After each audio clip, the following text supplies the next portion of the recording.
We believe that the ESG inquiry is a multifaceted one, requiring practitioners from different disciplines working together in a multidisciplinary way to truly support our clients in understanding how environmental, social, and governance factors impact their businesses. In the next clip, you'll see our practitioners in different departments and across our offices in Africa talking about how they support and assist our clients on their ESG journeys. The ESG megatrend has really shone a light on externalities and environmental issues that were not always traditionally considered in the investment analysis.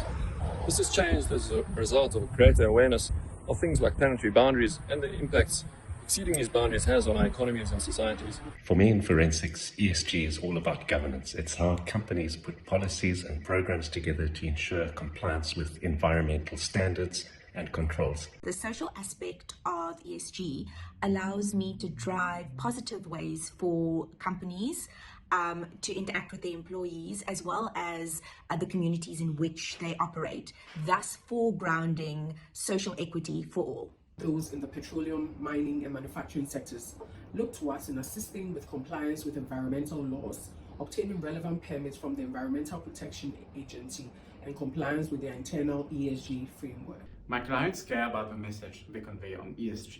They seek my assistance to ensure that their publications are fully transparent and accurate.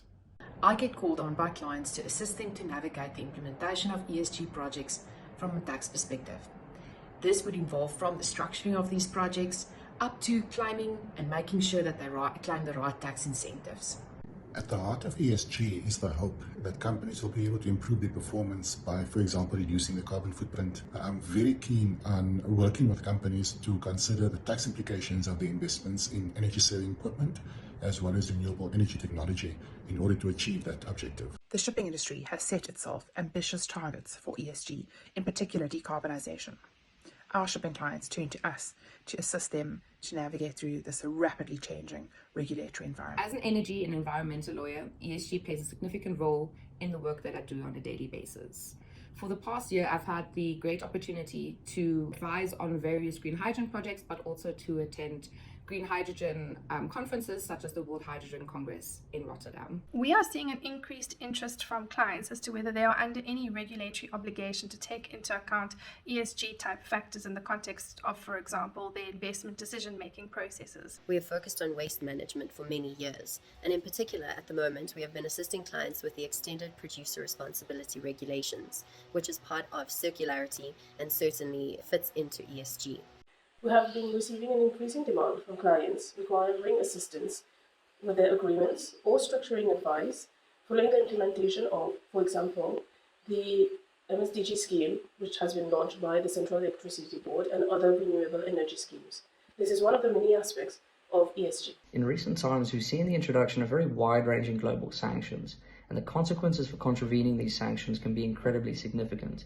We've assisted our clients with navigating this complex space, and that often begins with good corporate governance. ESG provides a great mechanic for funders to drive good social and environmental behavior of borrowers and issuers through the use of green loans and sustainability-linked funding. Everyone has his own role to play to achieve a more sustainable economy, and the world of finance is a key and critical driver of such transition. The intersection between ESG and competition law, or antitrust, has historically not received a lot of attention. However, as ESG efforts increase and have more market impact, this is starting to change, especially in instances where firms collaborate to implement ESG principles across industries. Climate litigation, or green litigation, has increased the globe over. This stands to impact both government and private companies alike. I make sure that corporate South Africa is also playing its part in building a sustainable society that is kinder to the environment. As a finance lawyer, I believe that ESG calls for more responsible financing and driving the change, assisting companies in complying with their ESG requirements. Landscape finance is calling on us to look at finance in a different light. It's about valuing nature from a financial perspective, seeing nature as an asset, and finding the intersection where finance and nature meet. Sustainable finance could make the world greener. Let's use it.